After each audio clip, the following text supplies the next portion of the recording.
শুভ সন্ধ্যা বন্ধুরা। দেখো আজকে সন্ধ্যাটা আমি কি বানিয়েছি। আজকে বানিয়েছি একটু পায়েস। তো দেখো পায়েসটা কীভাবে বানালাম সেটা একটু তোমাদের সঙ্গে শেয়ার করি। 1.5 লিটার দুধের সঙ্গে 150 গ্রাম চাল আর একটু চুষি পিঠে দিয়েছিলাম। চুষিটা অপশান, কেউ দিতেও পারো নাও দিতে পারো।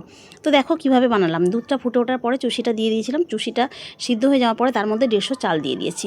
150 চাল দেওয়ার পরে তার মধ্যে বেশ কিছুটা ফুটে ওঠার পরে সিদ্ধ হয়ে যাওয়ার পরে একটু পাটালি গুড় দিয়েছিলাম আর একটু মিচড়ি দিয়েছিলাম।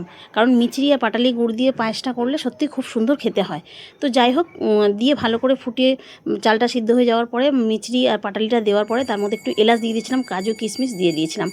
বেশ কিছুটা হয়ে যাওয়ার পরে চালটা সিদ্ধ হয়ে যাওয়ার পরে এতে বেশ কিছুটা ক্ষীর দিয়ে দিয়েছিলাম। ক্ষীর দেওয়ার পরে এলাচ দিয়ে ভালো করে নাবিয়ে নিয়েছি। তো বন্ধুরা খেয়ে দেখে আমাকে জানিও কমেন্ট করে। খুব সুন্দর স্বাদ হয় পায়েসটা এইভাবে করলে। আর একটু নামানোর আগে একটু নলেন গুড়, সুন্দর গন্ধওয়ালা নলের গুড় ওপরে যদি ছড়িয়ে দাও তাহলে আরও সুন্দর স্বাদ হয় খেতে। তো কেমন হয়েছে বন্ধুরা একটু কমেন্ট করে জানিও। আর যারা সাবস্ক্রাইব করে দিয়েছো তাদেরকে অসংখ্য ধন্যবাদ, তাদেরকে অনেক ভালোবাসা।